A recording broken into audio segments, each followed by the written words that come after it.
ஓம் ஸ்ரீ சாய்ராம்.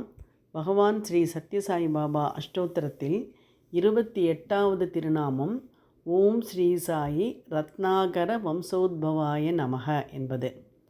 ரத்னாகரம் என்றால் கடல். அந்த கடலில் இருந்துதான் முத்து, பவளம் என்னும் 2 ரத்தினங்கள் நமக்கு கிடைக்கும். நவரத்தினங்களில் மிகவும் சிறப்பானது இந்த முத்தும் பவளமும். பாபாவும் அவர் ஒரு கடலை போன்றவர். அந்த கடலில் இருந்து நமக்கு உபதேச ரத்தினம், ஞான ரத்தினம், கருணை என்னும் ரத்தினம் போன்ற அருள் ரத்தினம் போன்ற பல ரத்தினங்களை அவர் நமக்கு வழங்குகிறார். அப்படிப்பட்டவர் தான் பிறப்பதற்காக ரத்னாகர வம்சத்தை தேர்ந்தெடுத்தது மிகவும் ஆச்சரியமான ஒரு பொருத்தம்.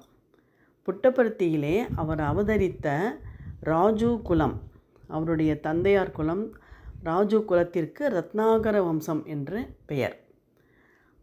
சத்யசாயி பாபா அந்த குலத்தில் பிறந்ததனால் அந்த குலத்திற்கே ஒரு பெருமை கிடைத்து விட்டது என்று தான் சொல்ல வேண்டும். எப்படி ராமர் ரகுவம்சத்தில் உதித்து அந்த வம்சத்திற்கே ஒரு பெருமை சேர்த்தாரோ, அதே போல பகவான் பாபாவும் ரத்னாகர வம்சத்தில் உதித்து அந்த குலத்திற்கே, அந்த வம்சத்திற்கே ஒரு பெருமை சேர்த்து விட்டார். ஓம் ஸ்ரீ சாயி ரத்னாகர வம்சோத்பவாய நமக.